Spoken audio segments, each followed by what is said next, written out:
Hello students, welcome to our online lecture. So last lecture के साथ ही continuity में हमारा आज का लेक्चर शुरू हो रहा है। तो ये सारे के सारे हमारे कंसेप्ट थे जो हम डिस्कस कर चुके हैं और जो करने वाले हैं। तो सीरीज एंड पैरेलल कॉम्बिनेशन के मिक्स सर्किट्स हम डिस्कस कर चुके हैं।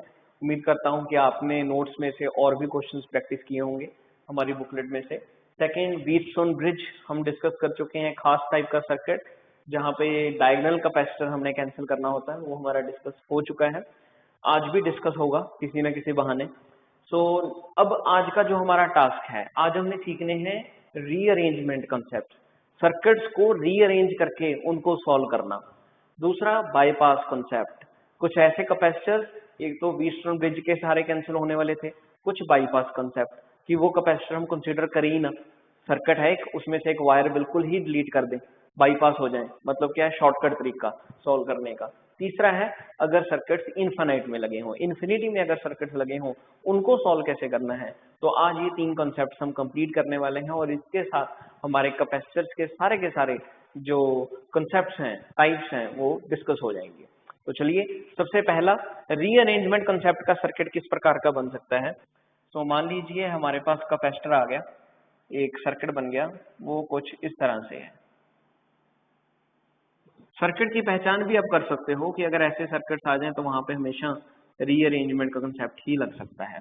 तो ये दो टर्मिनल्स हैं हमारे पास, this is A terminal and this one is B terminal. तो ये दो टर्मिनल्स लगे हुए हैं, इसके साथ यहाँ पे एक वायर के सहारे ये एक कैपेसिटर लगा दिया, एक इस वायर के सहारे ये एक कैपेसिटर लगा दिया। This is the concept. अब ये मेरे पास एक पूरा सर्किट है, यहाँ पे अब इस सर्किट को मुझे सॉल्व करना है। तो कैपेसिटेंस दी हुई है हमें, ये कैपेसिटेंस है 1 फैरेड की, ये भी कैपेसिटेंस 1 फैरेड की, this is 1 farad, this is 1 farad, this is 1 farad. अब देखिए, डायरेक्ट सोचने में तो बहुत कुछ लगेगा। बच्चे से मैंने पूछा कि हाँ जी सॉल्व कैसे करें, तो वो बोल रहा है कि सर हम यहाँ से शुरू करें। ठीक है, ये देखिए, ये यहाँ से निकल गया है, इसके दो रास्ते होंगे, फिर यहाँ से निकल गया, इसके दो रास्ते हो गए, फिर यहाँ से निकल गया, इसके दो रास्ते हो गए। सर ये तो वही कंसेप्ट हो गया जो आपने बताया था, कौन सा, कि जहाँ पे ब्रांच लगी हो, कि हर कैपेसिटर के साथ क्या लगा है, ब्रांच लगी है। सर ये तो पैरेलल सर्किट है, सर ये तो पैरेलल सर्किट है, सारे के सारे किसमें लगे हैं, पैरेलल में लगे हैं। ये सोच अपना सकते हो आप, लेकिन ये सोच गलत है। हमेशा मैंने आपको बोला है कि हमेशा जब भी हम कोई सर्किट को सॉल्व करते हैं तो कोशिश करना कि उसको एक अलग से नजरिए के साथ देखा जाए। खास करके जब ऐसा हो रहा हो ना कि पूरे का पूरा सर्किट ही पैरेलल में लग रहा हो। हिंट दे रहा हूं कि अगर पूरे का पूरा सर्किट ही पैरेलल में लग रहा हो तो 98% समझ लेना कि आप गलत हो। अगर पूरे का पूरा सर्किट पैरेलल में लग रहा हो आपको 98%, 2% ठीक हो सकते हो, 98% उसमें कुछ ना कुछ चेंज होने वाला होगा जो पेपर में क्वेश्चन आएगा एक्चुअल। ठीक है, तो यहाँ पे सोच को बदलना होगा। सोच कैसे बदली जा सकती है। अब ऐसे सर्किट्स में, पैरेलल सर्किट्स में, जब सारे का सारा ही पैरेलल में लग रहा हो, वहां पे कुछ अलग तरीके से सोचना होगा इस सर्किट को सॉल्व करने के लिए।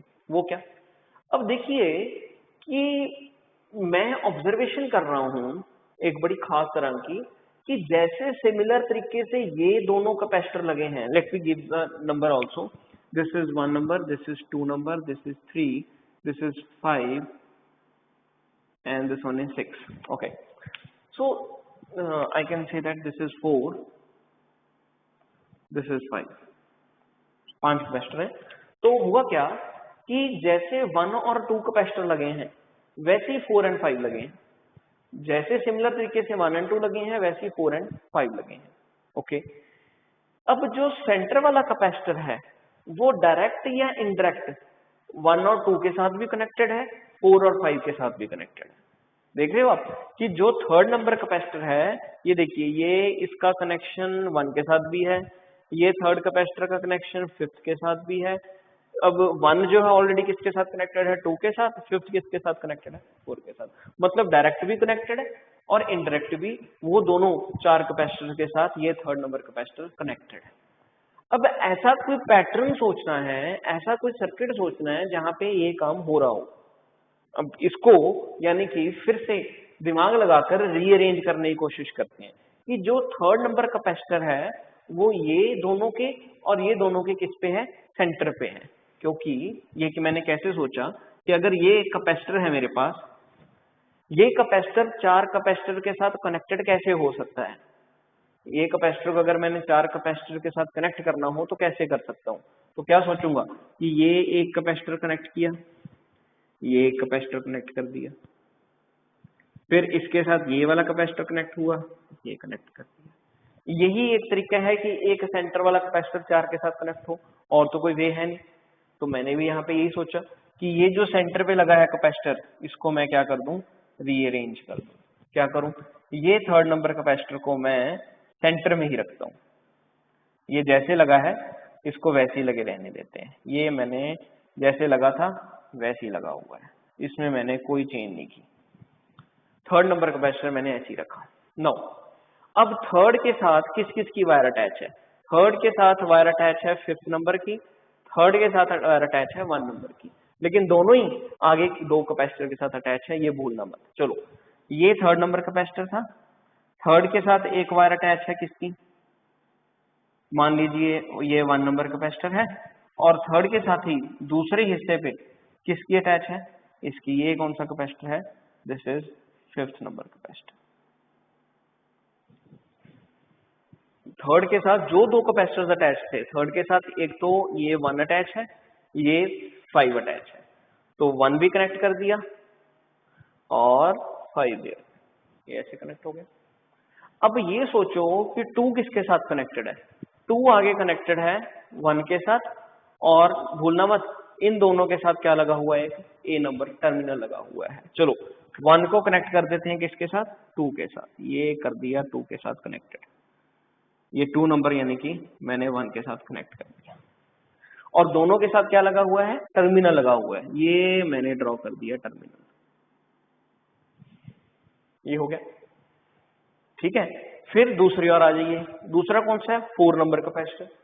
4 नंबर 3 के साथ भी अटैच है, 5 के साथ भी अटैच है, तो इसका मतलब क्या है, यही हिस्से बचे हैं 2, इनके साथ बीच में लगा दिया मैंने, कौन सा, 4 नंबर। और 4 और 5 के साथ कौन सा एक टर्मिनल अटैच है, ये लगा दिया मैंने एक टर्मिनल। लीजिए, ये सर्किट की फॉर्मेशन मेरे माइंड में आएगी, चाहे मैं जैसे मर्जी तरीके से सोचूं, चाहे मैं 1 बाय 1 स्टेप के साथ सोचूं, चाहे मैं डायरेक्ट स्टेप के साथ सोचूं, मेरे पास सर्किट तो ऐसा ही बनेगा, खास करके इस जैसे केस का। ठीक है जी, जब 5 कैपेसिटर लगे हों, 2 और 2 के हिस्से में सेंटर कैपेसिटर कॉमनली कनेक्टेड हो उन चारों के साथ, तो ऐसा केस बनने वाला है, ये माइंड में बैठा के रखना। अब ये केस जाना पहचाना लग रहा है, ये क्या बन गया, ये तो वही हो गया जो लास्ट लेक्चर में डिस्कस किया था, बड़े अच्छे से डिस्कस किया था। कौन सा, दिस इज व्हीटस्टोन ब्रिज। ये क्या बना हमारे पास, ये मेरे पास व्हीटस्टोन ब्रिज बन गया। तो कहने का मतलब क्या है, अब होगा क्या, अब इसको हम सॉल्व करेंगे तो डेफिनेटली बात है कि थर्ड नंबर कैपेसिटर जो है वो क्या हो जाएगा, डिलीट, क्योंकि मैंने बोला था, क्या बोला था मैंने, कि जो इन दोनों की रेशो है कितनी, 1 फैरड एंड 1 फैरड का रेशो 1, इन दोनों का रेशो 1 फैरड और 1 रेशो, अगर दोनों की रेशो और इन दोनों की रेशो सेम आ जाए तो बीच वाला कैपेसिटर क्या हो जाएगा, कैंसिल आउट हो जाएगा। तो ये दोनों की रेशो सेम है तो सेंटर वाला कैंसिल, तो अब होगा क्या, ये दोनों सीरीज में, ये दोनों सीरीज में, आपस में क्या होंगे, पैरेलल में। जैसे व्हीटस्टोन ब्रिज में हम सॉल्व करते हैं, ये बीच वाला मैंने, आपने चाहे नई डायग्राम बना लेनी है, मैं इसी को अपडेट कर रहा हूँ, ये मैंने कर दिया डिलीट, ये आप तीसरी डायग्राम बना लेना। तो होगा क्या, ये 1 फैरड का था, ये 1 फैरड का, ये 1 फैरड का है, और ये भी 1 फैरड का, ये दोनों किस में है। अब मुझे ये बताने की जरूरत नहीं पड़ेगी कि सीरीज में कौन से और पैरेलल में कौन से, ये तो अब बहुत हो चुका। ठीक है, अब डायरेक्ट सोचो, ये दोनों के बीच में कोई ब्रांच नहीं, दैट मीन सीरीज, इन दोनों के बीच में कोई ब्रांच नहीं, दैट मीन सीरीज, आपस में क्या होंगे, पैरेलल। ठीक है, सो जब आप इसको सॉल्व करोगे तो सीरीज में पहले सॉल्व कर लो, ये कौन सा सीरीज आप सॉल्व करने वाले हो, 1 and 4, that will be equal to 1/2। इसी तरह से 2 and 5 को सॉल्व किया, आंसर कितना आया, 1/2। उसके बाद ये दोनों और ये दोनों आपस में क्या है, पैरेलल में है, तो नेट इक्विवेलेंट कैपेसिटेंस कितनी आ गई, C14 प्लस C25, जो भी आंसर आए हैं 1/2 plus 1/2 that will be equal to 1 farad। ये हमारे पास आंसर। और ये याद रखना कि अगर एक व्हीटस्टोन ब्रिज में सभी की कैपेसिटेंस 111 दी हुई है तो ओवरऑल आंसर भी 1 फैराड आएगा। काफी काम आसान हो जाता है, सर्किट काफी अच्छा रह जाता है। ठीक है जी। सो ये होता है रीअरेंजमेंट कंसेप्ट, जहां पे कैपेसिटर को फिर से रीअरेंज करने की एक मतलब क्या है, रीअरेंजमेंट का मतलब क्या है, अपने माइंड में इसको फिर से एक नए तरीके से साथ सोचना है। इसको टेढ़ा मेढ़ा भी कर सकते हो आप, इसको बीच वाले को सोच के फिर बाकी वाले कैपेसिटर्स को देख सोच सकते हो, तो उनको रीअरेंज करके इनको सॉल्व करना होता है। तो ऐसे कॉन्सेप्ट्स के बारे में आज आपके साथ डिस्कस कर रहा हूँ। तो ये सर्किट्स होते हैं रीअरेंजमेंट सर्किट्स के अंदर जो आते हैं। चलिए अगला सर्किट, अब खुद सोचना एक बारी। नेक्स्ट सर्किट कुछ इस प्रकार का है। एक ट्रायंगल बनी हुई है। ट्रायंगल के काफी क्वेश्चंस हो गए, पहले क्वेश्चन भी करवाया हुआ है मैंने।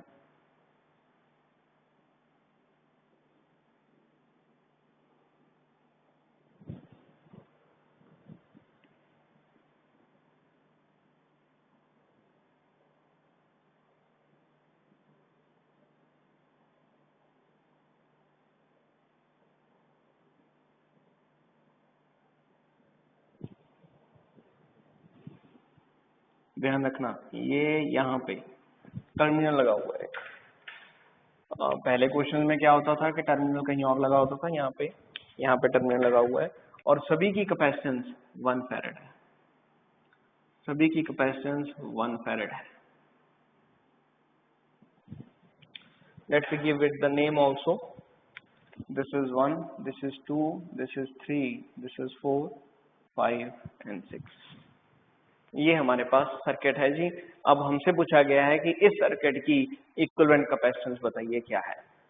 तो देखिए पिछले वाले में क्या था, कोई मैंने वायर नहीं हिलाई, बस उसी को ही रीअरेंज करके देखा। ठीक है कि वायर का टर्मिनल भी चेंज ना हो, ऐसा ना हो कि पैरेलल वाला सीरीज में हो जाए, सीरीज वाला पैरेलल में हो जाए, ऐसा भी ना हो। लेकिन एक नए नजरिए के साथ हमने उस क्वेश्चन को सॉल्व करने की कोशिश की थी। अब ये भी एक रीअरेंजमेंट कंसेप्ट के अंदर आता है। यहाँ पे वो सेम नजरिया नहीं लग सकता, यहाँ पे अपनी कोशिश और होगी, और तरीका होगा। मैं आपको रीअरेंजमेंट के सभी वे बता रहा हूँ, पॉसिबल वे। ठीक है, उसके अलावा और कोई वे नहीं होगा। ये मेरी 100% गारंटी है कि जितने मैं वेज बताऊंगा स्पेसिफिकली आपने उन्हीं वेज के ऊपर ही कॉन्सेंट्रेट करके अपने पेपर को सॉल्व करना है। ठीक है, तो एक ये हमारे पास वे है जी, रीअरेंजमेंट कंसेप्ट के अंदर नए नजरिए से सोचने वाली बात है यहाँ पे। अब नया नजरिया क्या है, आपने हर तरह से कोशिश की, आपने मेरे पिछली बात को भी फोकस करने की, सर्किट को सॉल्व करने की कोशिश की। कोई ऐसा कैपेसिटर ढूंढूं जो सेंटर पे लगा हो, कहने का मतलब चारों के साथ कनेक्टेड हो, पांचों के साथ कनेक्टेड हो। लेकिन आप देख रहे हो कि किसी भी कैपेसिटर के ऊपर कॉन्सेंट्रेट कर दो, कोई भी ऐसा कैपेसिटर यहाँ पे नहीं लगा हुआ जो ऐसी फीलिंग दे कि ये एक कैपेसिटर सभी के साथ कनेक्टेड है। लेकिन मुझे एक दिख रहा है कि मेरे टर्मिनल्स भी यहाँ पे बदल गए। पहले टर्मिनल क्या होते थे, हर कैपेसिटर के बाहर होते थे। ये कैपेसिटर लगा तो टर्मिनल यहाँ पे होते थे, ये यहाँ पे टर्मिनल लगाते थे बाहर की तरफ उभरते हुए, यहाँ पे अंदर की तरफ है। मुझे थोड़ी सी ये बात खटक रही है, मुझे लग रहा है कि यार ये टर्मिनल्स को बाहर होना चाहिए, किसी न किसी तरीके से मैं दोनों टर्मिनल्स को बाहर निकालूं। मेरे माइंड में एक तो है कि ये है क्या, सारे का सारा कैपेसिटर्स को छोड़कर बाकी तो वायर ही है। वायर को कैसे मर्जी तोड़ मरोड़ दो, कोई फर्क नहीं पड़ता। तोड़ मरोड़ दो मतलब कि रीअरेंज कर दो, आराम से किसी और जगह पे उसको चेंज कर दो, उसकी डायरेक्शन को चेंज कर दो। कनेक्शन नहीं तोड़ना, बताया था, कनेक्शन तोड़ के किसी और के साथ नहीं लगा देना। कनेक्शन वही मेंटेन रखो, लेकिन उसको जैसे मर्जी शेप को चेंज कर सकते हो उसकी, कि कनेक्शन मेंटेन रहे, शेप चेंज हो सकती है अगर कनेक्शन मेंटेन रहे। तो मैं इसकी शेप को चेंज करना चाहता हूँ। मैं चाहता हूँ कि ये टर्मिनल्स बाहर आ जाए। वो कैसे आएंगे, मुझे लग रहा है कि ये और ये क्या है, ज्वाइंट्स ही एक। ब्रेक तो मैं नहीं करूंगा इस ज्वाइंट्स को, लेकिन इन ज्वाइंट्स को के सहारे मैं अंदर वाले कैपेसिटर को बाहर निकाल सकता हूं। अंदर वाले सर्किट को, कैपेसिटर नहीं, अंदर वाले सर्किट को बाहर निकाल सकता हूं। यानी कि अगर मैं, इमेजिन करो जी, बहुत तकड़ी बात इमेजिन करने वाली है, बहुत मजेदार बात बताने वाला हूं। क्या, ध्यान से देखना, ये ए है, इमेजिन इमेजिन इमेजिन ये ए है, मैंने उठाया, ये उठा दिया। इमेजिन करना, पहले 1 फैराड उठा, फिर ये दोनों वाले कैपेसिटर भी उठ गए, इसके साथ मैंने इनको बाहर यहाँ पे लगा दिया। बाहर क्या किया, तार को पकड़े, जैसे एक पेज को पलट कर दूसरी ओर लेकर जाते हो, पेज को ऐसे पलटते हो ना, वैसे ही मैंने ए से पकड़ा और पेज की तरह इसको बाहर ले आया, ए से पकड़ा पेज की तरह इसको बाहर ले आया। तो क्या क्या चीजें बाहर आएंगी, क्या क्या चीजें वहीं रहेंगी। तो हुआ क्या कि जब ए से पकड़ूंगा तो ए के साथ ये तीनों अटैच थे, ये तीनों के तीनों बाहर आ जाएंगे, ये वहीं का वहीं पड़ा रह जाएगा। करके देखें। तो जब इनको रीअरेंज किया तो नई डायग्राम कैसे बनेगी, नई डायग्राम कैसे बनेगी, ये ए है, ये वाला कैपेसिटर बाहर आ गया, ये वाला कैपेसिटर आ गया,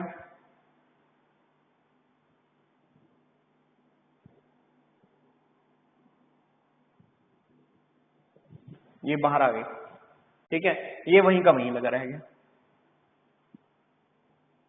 ये वहीं का वहीं लगा रहेगा। मतलब कौन कौन से बाहर आ गए, ये 5 नंबर, ये 2 नंबर, ये 4 नंबर, ये तीनों बाहर आ गए थे। जो 3 नंबर है वो वहीं का वहीं पड़ा है। उसके साथ क्या क्या अटैच था 3 के साथ, एक यहाँ पे अटैच है और एक ये अटैच है।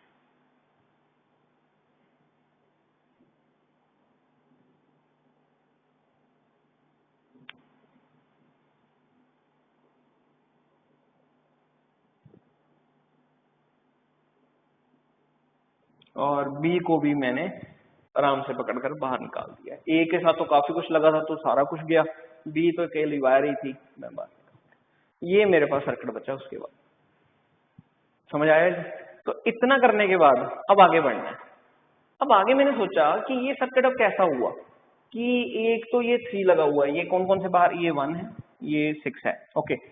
एक तो 3 लगा हुआ है, अब 3 2 के साथ भी कनेक्टेड है, 3 4 के साथ भी कनेक्टेड है, 3 1 के साथ भी कनेक्टेड है, 3 6 के साथ भी कनेक्टेड है। इसका मतलब क्या हुआ, एक डायगोनल 2 के साथ अटैच है, 2 के साथ अटैच है, और क्या लग रहा है, सारे के सारे पैरेलल में लग रहे हैं, सारे के सारे क्या लग रहे हैं, पैरेलल में लग रहे हैं। फिर से तो क्या होगा, अगर डायगोनल में एक कैपेसिटर लगा हो, उसके साथ 4 कैपेसिटर अटैच हो और सारे के सारे पैरेलल में लगे, तो क्या करते हैं हम, वही जो पहले कर रहे थे। ये भी क्या बना, ये भी व्हीटस्टोन ब्रिज ही बना, ये भी क्या बना हमारे पास, ये व्हीटस्टोन ब्रिज अप्लाई कर सकते हैं यहाँ पे 100%। तो क्या होगा, क्यों, क्योंकि रेशियो भी देख रहे हैं सारे के सारे कितने थे, 1 फैरेड के थे, तो ये भी 1 फैरेड, ये भी 1 फैरेड, ये भी 1 फैरेड, ये भी 1 फैरेड, इन दोनों की रेशियो इन दोनों की रेशियो सेम आ रही है। तो क्या होगा, आपने नई डायग्राम बनानी है, मैं यहीं पे कैंसिल कर रहा हूँ, ये वाला कैपेसिटर खत्म हो जाएगा, ये मेरे पास बचेगा, ठीक है। दोनों सीरीज में आपस में पैरेलल में। लेकिन मैंने आपको बताया था कि अगर सभी कैपेसिटर्स 1 फैरेड के हो और हम व्हीटस्टोन ब्रिज अप्लाई करने वाले हैं तो क्या करेंगे, ये सारे के सारे इन सभी का आंसर क्या लिखेंगे, ओनली एंड ओनली 1 फैरेड, ठीक है जी। तो सीधा बाय सॉल्विंग व्हीटस्टोन ब्रिज का इक्विवेलेंट कैपेसिटेंस कितना आ गया, 1 फैरेड, व्हीटस्टोन ब्रिज, ठीक है जी, 1 फैरेड आ गया।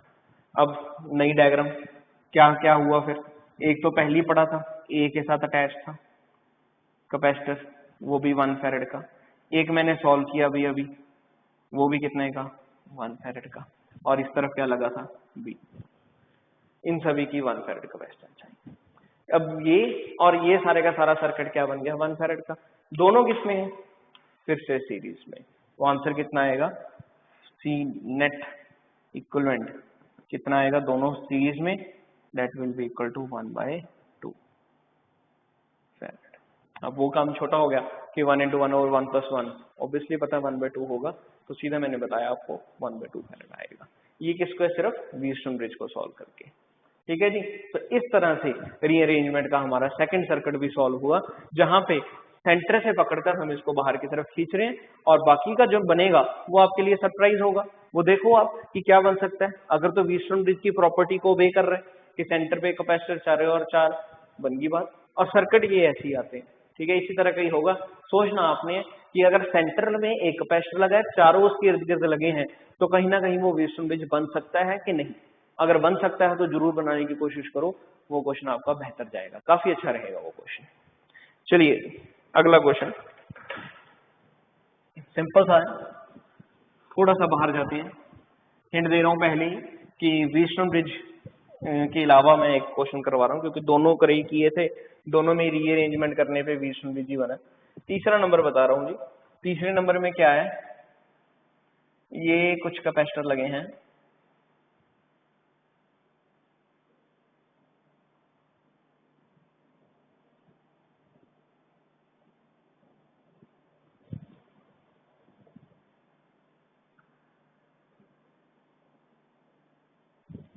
और सभी की जो कैपेसिटेंस है वो 1 फैराड है। फिर से आपको बताना है कि सर्किट का इक्विवेलेंट कैपेसिटेंस क्या है, इस सर्किट का इक्विवेलेंट कैपेसिटेंस क्या है। तो देखिए, मेरी उस बात को आप मान के गए हो, मैंने बोला था कि 98% अगर सारे का सारा सर्किट पैरेलल में लगा हो, अगर लगे, जैसे यहाँ पे लग रहा है कि ये जैसे ही यहाँ पे जाते हैं तो 3 रास्ते बन रहे हैं, 3 ब्रांचेस बन रही हैं, भाई ये तो 100% पैरेलल में लग रहा है।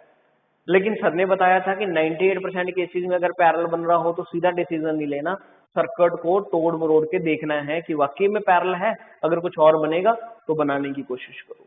ठीक है, तो अब यहाँ पे भी आपने मेरी उसी बात को कॉन्सेंट्रेट किया, तो आपने तोड़ मरोड़ के देखा कि ये है क्या, ये लग क्या रही है, ये वायर जी है, और क्या है, ये भी क्या है, एक वायर है। ठीक है, ये भी वायर है, ये भी वायर है, ये भी वायर है, ये भी वायर है, 3 कैपेसिटर लगे हैं। तो इसको अगर रीअरेंज करें, तो रीअरेंज करने पे किस तरह का माहौल बन सकता है इस कैपेसिटर का, पहले ये सोचने की बात है।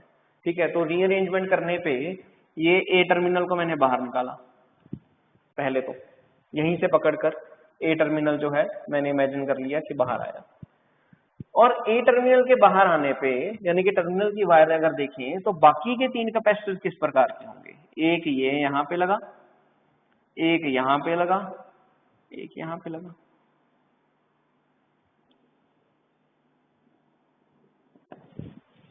ठीक है जी, तीनों कैपेसिटर एक दूसरे के साथ कुछ इस तरह से लगेंगे, कारण क्योंकि इस टर्मिनल के साथ तीनों कैपेसिटर क्या है, अटैच है। मैंने क्यों सोचा ऐसा, बच्चा पूछता है मुझसे कि सर ये कैसी भविष्यवाणी कर रहे हो कि आप ये सर्कल में था, आपने इसको उठाकर यहाँ पे रख दिया, एक तरह से इसको उठा के आपने यहाँ पे रख दिया। नहीं, मैंने ऐसा कुछ नहीं किया, मैंने एक ही माइंड में बात बैठाई है, वो क्या कि एक ए टर्मिनल के साथ तीनों कैपेसिटर अटैच है, ए टर्मिनल के साथ तीनों कैपेसिटर अटैच है, बस मैंने तो इतनी बात सोची है और कोई बात नहीं सोची।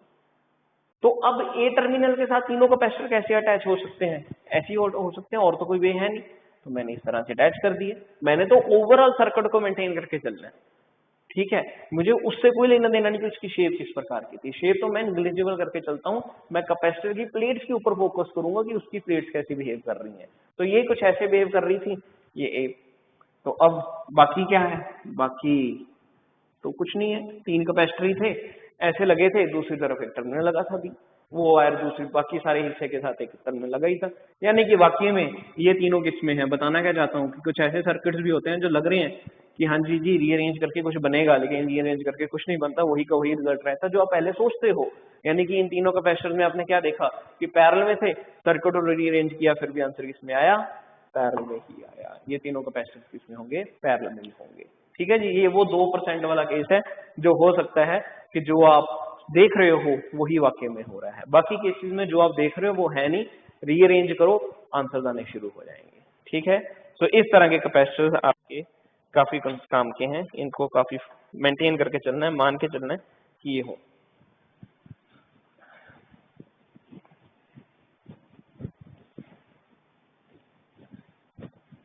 चलिए जी, ये सारे थे हमारे पास रीअरेंजमेंट कैपेसिटर्स के कॉन्सेप्ट। नेक्स्ट हमारे पास जो कॉन्सेप्ट आ रहा है that is the bypass concept.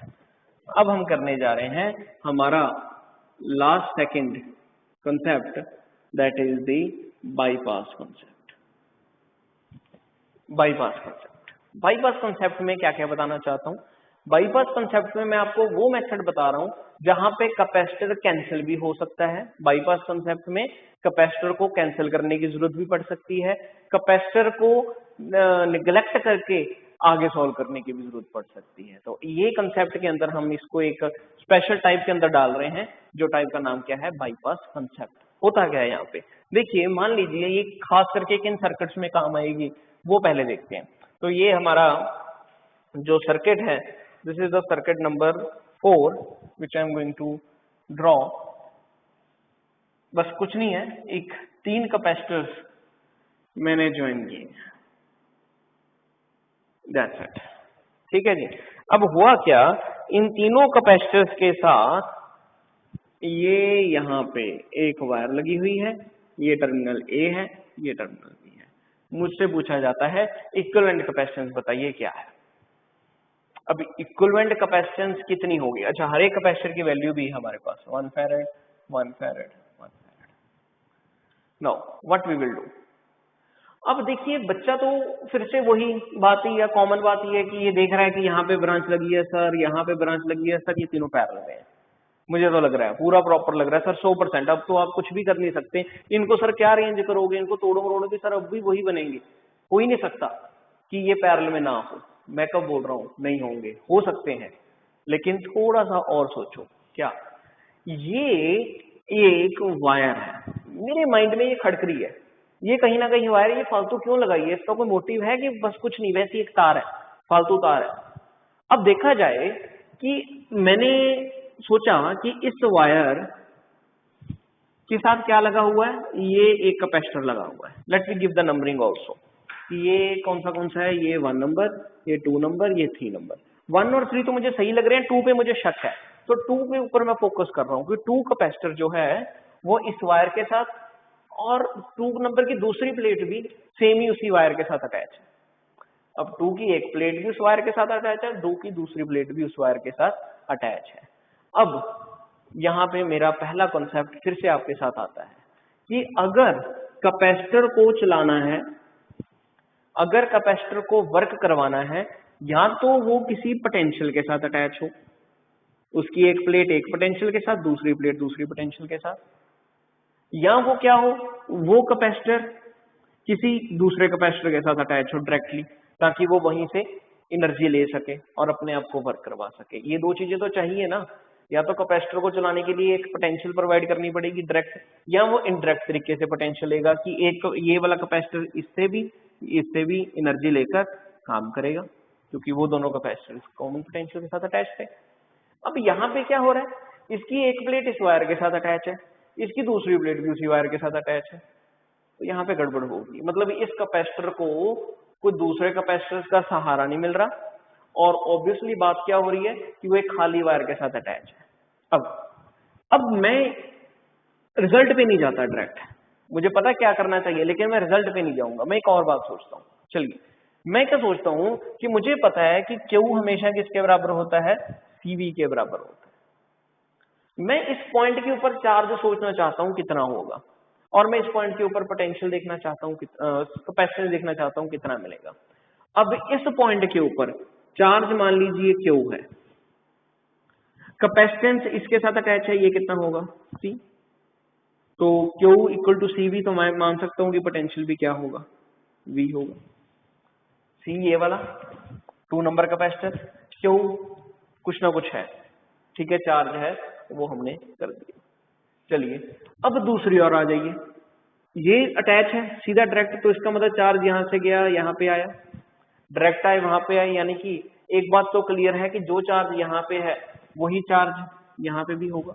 अगर चार्ज एंटर कर रहा है तो एग्जिट पे तो करेगा, अगर चार्ज चाहे एग्जिट जैसे मर्जी करे, 2 हिस्सों में कर जाए कि एक कहाँ से आ गया एक यहाँ से आ गया, चाहे डायरेक्ट वहीं से आ जाए चाहे डायरेक्ट वहीं पे आ जाए। मतलब जो चार्ज यहाँ पे था एक पॉइंट पे, let me say this is the point number C, वही यहाँ पे भी होगा at point number D। C पे जो चार्ज है D पे भी वही चार्ज, D के साथ कैपेसिटेंस कौन सा अटैच है, V, तो जो Q और C से पहले पोटेंशियल आई थी V, वही पोटेंशियल यहाँ पे भी होगी। कहने का मतलब कि C पॉइंट पे भी पोटेंशियल V है और D पॉइंट पे भी पोटेंशियल V है, दोनों पे पोटेंशियल क्या रहेगी, सेम रहेगी, क्योंकि चार्ज और कैपेसिटेंस सेम। तो अगर पोटेंशियल सेम है तो भैया पोटेंशियल डिफरेंस क्या होगा, V minus V that is equal to 0।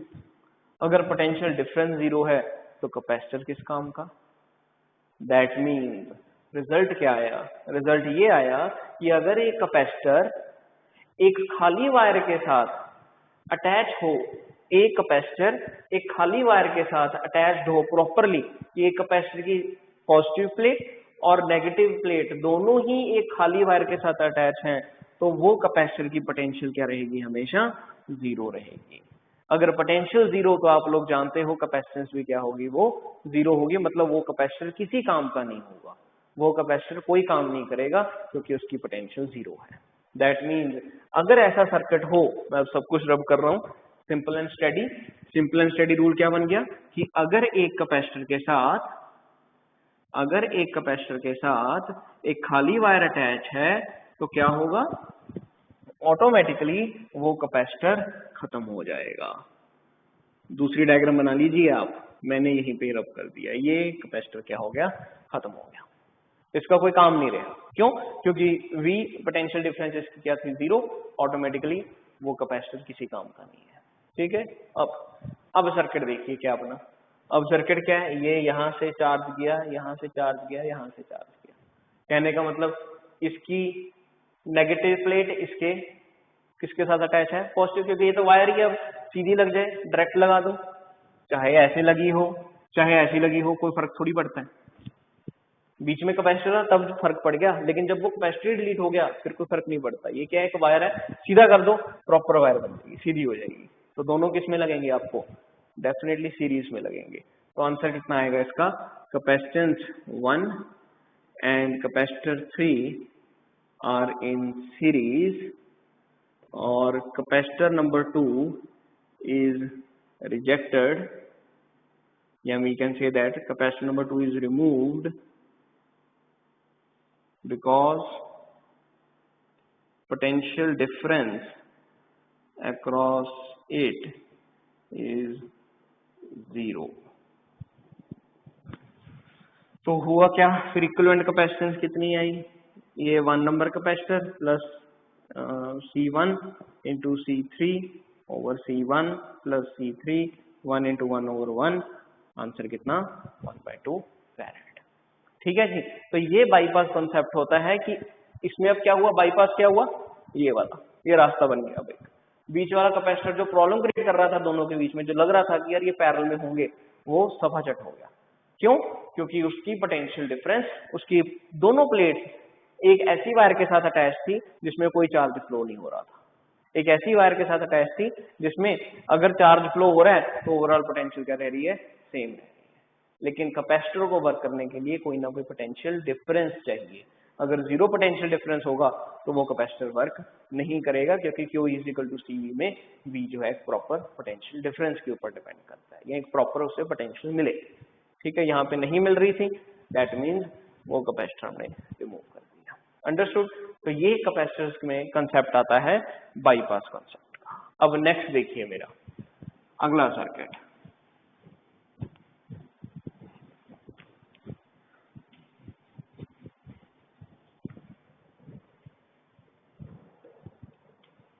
This is the 5th number circuit. 5th number circuit में क्या किया,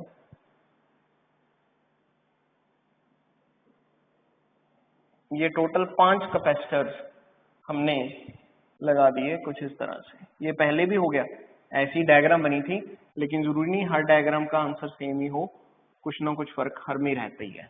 ये 5 कैपेसिटर्स लगाए, इसमें क्या हो रहा है, ये सीधा वायर इसके साथ अटैच कर दी और इन दोनों के साथ वायर अटैच, ये एक वायर अटैच होगी, एक क्या करना है इसके साथ,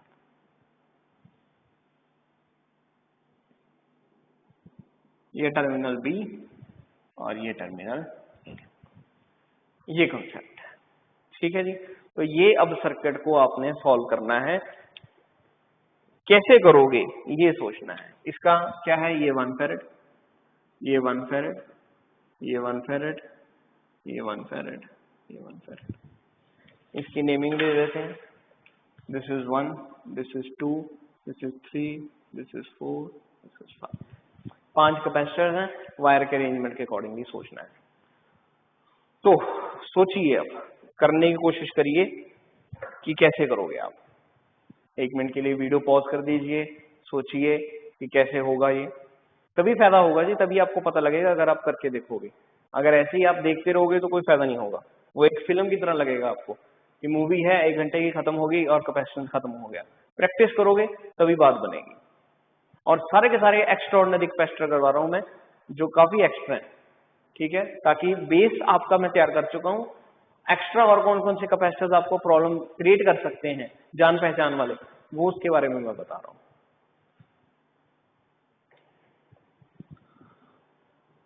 हाँ जी, चलिए अब इसके बारे में क्या सोचें, इसके बारे में आपने क्या सोचा? बच्चों की अपनी अपनी राय थी। बच्चा बोल रहा है कि सर ये देखिए, ये वायर, अभी अभी आपने मुझे कंसेप्ट सिखाया था कि अगर एक कैपेसिटर के साथ वायर लगी हो या 2 कैपेसिटर के साथ एक कॉमन फालतू वायर लगी हो जिसका कोई कैपेसिटर नहीं लगा हुआ, तो वो कैपेसिटर कैंसिल कर देने हैं।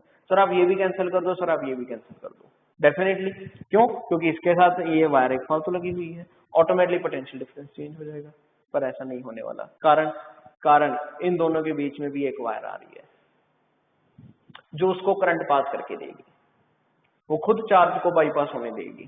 कहने का मतलब कि हमने यहाँ पे और यहाँ पे क्या कहना था कि यहाँ पे भी V होगा, यहाँ पे भी Q होगा, यहाँ पे भी V होगा, यहाँ पे भी Q होगा, तब बोलेंगे कि पोटेंशियल डिफरेंस 0 है। पर एक्चुअल में क्या होगा, यहाँ पे चार्ज अगर Q है, वहां पे चार्ज Q नहीं होगा, वहां पे चार्ज कुछ और होगा। वहां पे पोटेंशियल, अगर चार्ज डिफरेंट है तो पोटेंशियल भी डिफरेंट होगी, तो इस कारण ये कैंसिल नहीं हो सकते। फिर सेंटर वाला का था, वो पैटर्न पुराना व्हीटस्टोन ब्रिज वाला भी करने की कोशिश की बच्चे ने, पर उससे भी बात नहीं बनेगी, ठीक है, कुछ ऐसा हो नहीं रहा। सारा कुछ करके देखा आपने, एंड में एक ही कंसेप्ट बचता है। एंड में जो एंड में था, जो एंड में आया, माइंड में आया क्या, लास्ट में माइंड में ये आया कि अब तो एक ही रास्ता बना है कि सर ने मुझे सिखाया था कि अगर 2 कैपेसिटर्स के बीच में ब्रांच आ रही हो तो किस में होना है, वो पैरेलल में होंगे। और सर ने ये भी सिखाया था कि कैपेसिटर क्या करने हैं, 2-2 करके सॉल्व करने हैं। चलो अब और कुछ नहीं हो रहा है, यही करके देख लेते हैं। तो बच्चे ने क्या किया, बच्चे ने सोचा कि यार ये दोनों कैपेसिटर, अब इन दोनों के बीच में ब्रांच आ रही है, दैट मीन्स ये दोनों किस में है, पैरेलल में। ये भी 1 फैरेड का, ये भी 1 फैरेड का, टोटल कितना हो गया, 2 फैरेड का। और एक कैपेसिटर इनमें से गायब हो जाएगा, एक को हम 2 फैरेड का नाम दे देंगे। चलो करके देखते हैं। ये मैंने, अब आप नई डायग्राम बना लेना, ये मैंने यहां से गायब कर दिया, और इस कैपेसिटर की वैल्यू अब कितनी होगी, ये होगी 2 फैरेड। पहला काम। उसके बाद अब फिर से सोचा गया, ये भी एक्स्ट्रा वायर है, इसको भी मैं ऐसे खत्म कर देता हूँ। ओके, अब ये वाला देखा जाए तो अभी इसका किसी के साथ कोई और लिंक अप बन नहीं रहा, ठीक है। अब इन दोनों का एंड से सोचते हैं, एंड से क्या होगा। अब ये और ये दोनों किसके हैं, 2 फैरेड के। तो यहाँ पे भी वही काम करते हैं जो यहाँ पे किया था कि ये खत्म, पैरेलल में थे। यहाँ पे क्या किया, ये 2 फैरेड का, तो पैटर्न सा बन रहा था, सेम पैटर्न का, मैंने उसको फॉलो किया, इतना किया मैंने जस्ट, ठीक है। मैंने देखा कि अब ऐसा करने पे बहुत मजेदार बात बन रही है। वो तो 2 फैरेड की हो ही गई, ये भी क्या हो गया, 2 फैरेड का। लेकिन आपको दिख रहा है कुछ, क्या दिख रहा है, ये गया गया गया गया गया गया गया गया, बीच में कोई कनेक्शन ही नहीं है जी, बाईपास कुछ है ही नहीं, कुछ ब्रांच लग ही नहीं रही, सीधा डायरेक्ट कनेक्टेड है। दैट मीन्स ये दोनों किसमें हो गए, अगर कुछ है ही नहीं, कोई ब्रांच ही नहीं है दोनों के बीच में, तो ये तो सीरीज में है। यहाँ पे ब्रांच है ये वाला। तो फिर से अगर देखा जाए, कनेक्शन को अगर सिंपल करना हो, ये कैसा बन गया, ये एक कैपेसिटर, दूसरा कैपेसिटर, ये एक कैपेसिटर, ये बनी है जी बात। 2 सीरीज में थे, कौन कौन से, 1 और 5, और 3 किस में था, लगी रहा है पैरेलल में, बस काम खत्म। और क्या था, ये सिंपल कैपेसिटर। मतलब कॉम्प्लिकेटेड लग रहा था पहले कि पता नहीं क्या कुछ होना है, लेकिन बात कुछ निकली नहीं। ये भी बाईपास में आ जाता है कि हम सब कुछ ही खत्म कर रहे हैं, सीधा डायरेक्ट को सॉल्व कर रहे हैं, ठीक है। तो अलग अलग टाइप है, यानी कि ये हमारी कैटेगरी क्रिएट की हुई है, ठीक है। इसमें अलग अलग तरह के क्वेश्चन आते हैं, ठीक है। माइंड लगाना है, भगाना है माइंड को जितनी। और ये कब भगेगा, जब प्रैक्टिस करोगे। जब प्रैक्टिस करोगे तो डेफिनेटली आपको तरीका पता लगेगा कि अच्छा, इसको पकड़ने की बात आ जाएगी, इसको पकड़ना कैसे है क्वेश्चन को। तो चलिए अब ये दोनों सीरीज में और ये पैरेलल में, क्वेश्चन खत्म है जी। अब बस ज्यादा टेंशन नहीं ली हमने। 1 फैरड, ये 1 फैरड, ये 1 फैरड का, तो C15 कितना आ गया 1/2। तो इसको अब फिर सॉल्व किया 3 के साथ, 1/2 प्लस इसके साथ सॉल्व किया तो आंसर कितना आ गया 3/2 फैरड। ठीक है जी, ये दोनों सीरीज में और ये किसमें पैरेलल में। आंसर 3/2 फैरड आएगा। सॉल्व करना आपको आता है, मैंने उसको डिटेल में नहीं बताया आपको, ये आपने सॉल्व कर लिया है। क्लियर है जी। तो ये मेथड था कब, जब किसी कैपेसिटर को निगलेक्ट करना हो और बाईपास तरीके से चलना हो। चलिए, तो ये थे हमारे पास बाईपास के कुछ कंसेप्ट्स, कुछ सैंपल बेस्ड क्वेश्चंस जो आ सकते हैं और इनमें से क्वेश्चन आया भी है। ठीक है, 2019 का ये क्वेश्चन है, बोर्ड्स में ये आया हुआ है। 6 नंबर टाइप, 6 नंबर पे हम डिस्कस कर रहे हैं इन्फिनिटी सर्किट्स।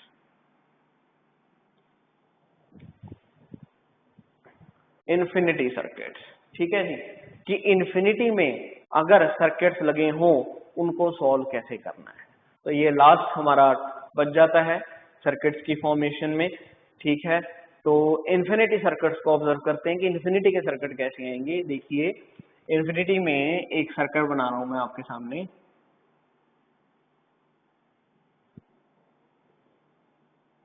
ये ए और बी इसके टर्मिनल है।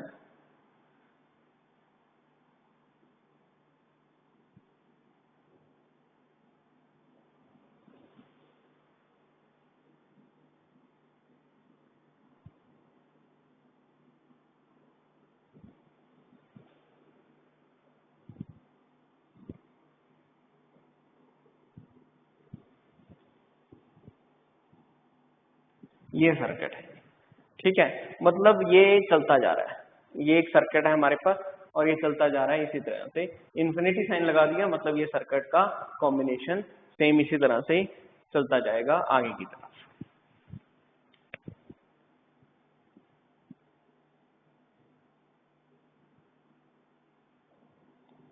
ठीक है जी। अब इन सभी की जो कैपेसिटेंस है वो 4 फैरड है। This is 4 farad.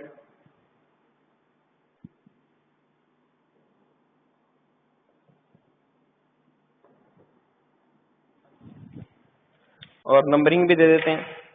नंबरिंग का देने का फायदा तो है नहीं यहाँ पे, पर स्टिल जितने बनाए हैं नंबरिंग की दे देते हैं, क्योंकि ये तो नंबरिंग एन तक जा रही है, इन्फिनाइट तक ये चलता ही जा रहा है इसी वे से।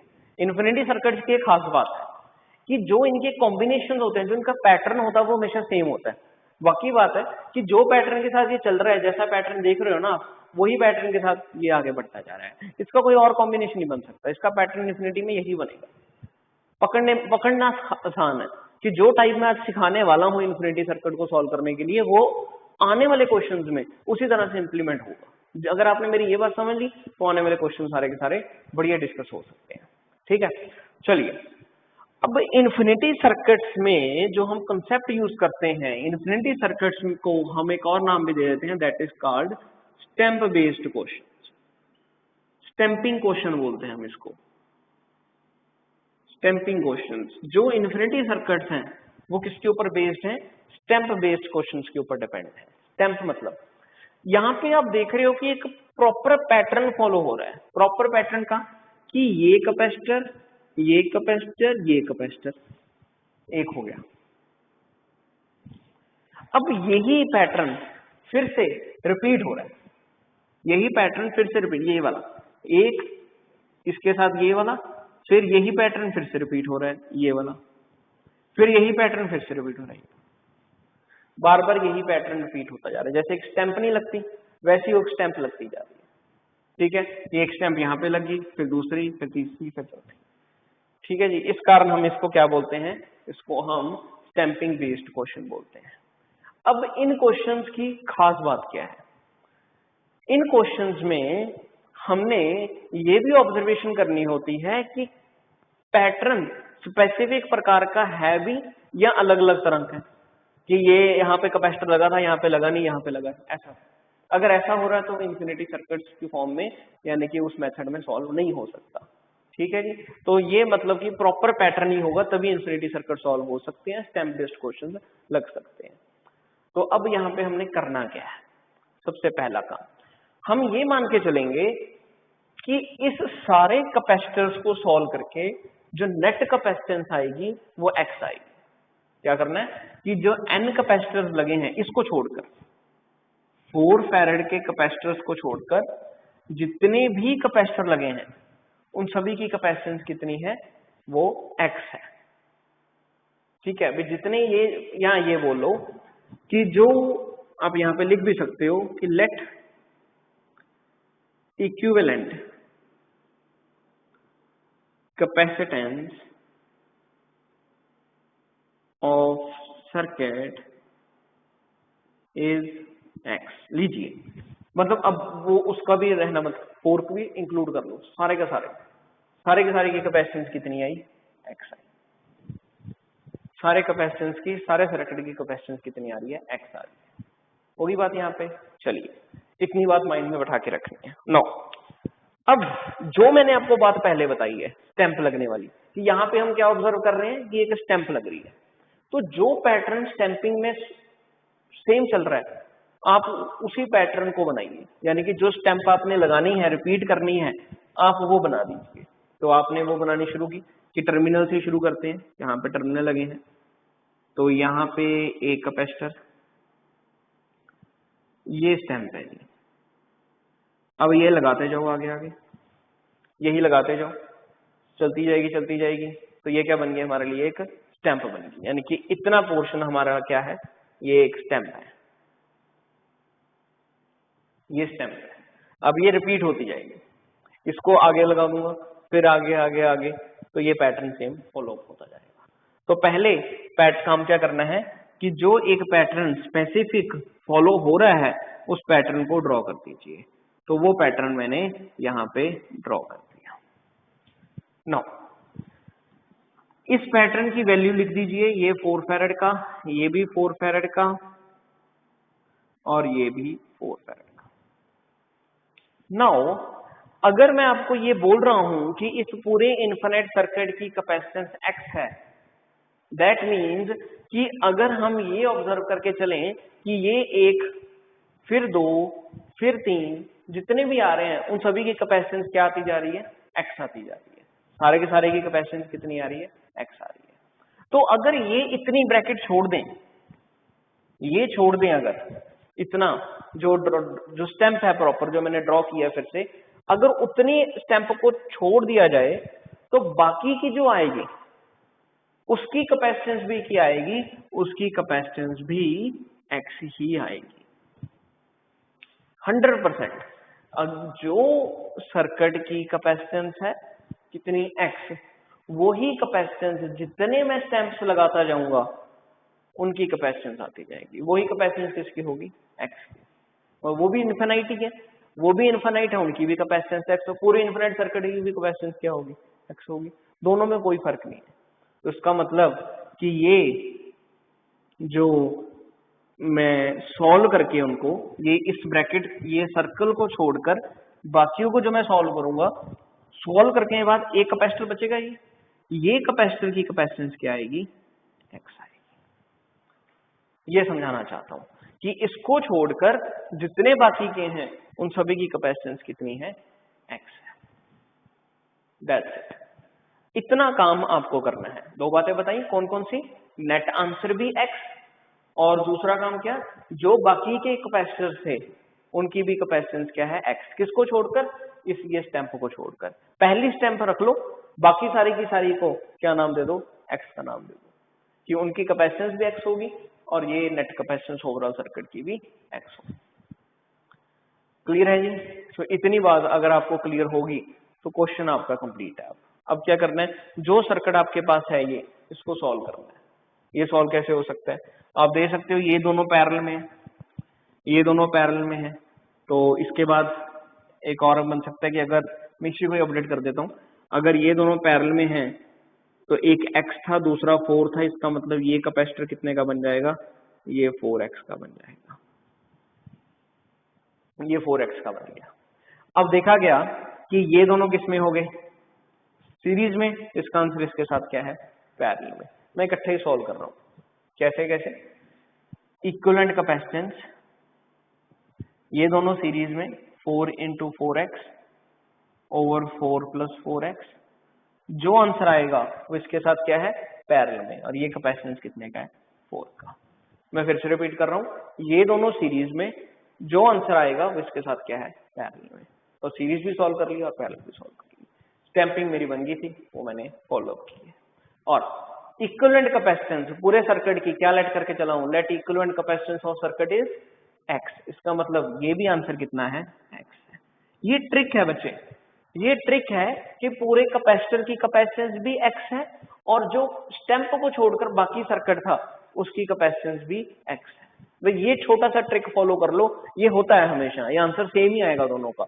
अगर ये ट्रिक फॉलो हो गया, क्वेश्चन खत्म है, फिर क्वेश्चन आराम से होगा। ठीक है जी, तो मैंने इक्विवेलेंट कैपेसिटेंस भी x लिख दी और जो इसको सॉल्व करके कैपेसिटेंस आई थी वो भी x लिख दी। बाकी को मैं सॉल्व कर रहा हूँ, ये देख सकते हो आप। ठीक है, तो ये मेरे पास क्या बन जाएगा, ये बन जाएगा 16x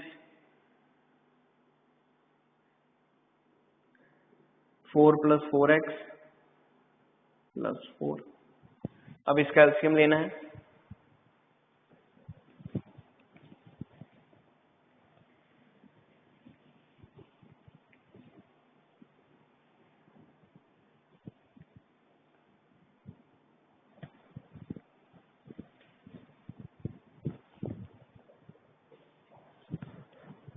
तो x is equal to 16 + 4x + 4। ठीक है जी, 16x, यानी कि आप इसका पहले एलसीएम लोगे, एलसीएम आया 4 + 4x, जो पीछे बचा वो सारे का सारा आपने इसको सॉल्व किया। x is equal to 16x plus ये 16 प्लस ये 16x over 4 + 4x, x × 4 + 4x equal to 16x + 16 + 16x। ये बन गया 4x + 4x² इक्वल टू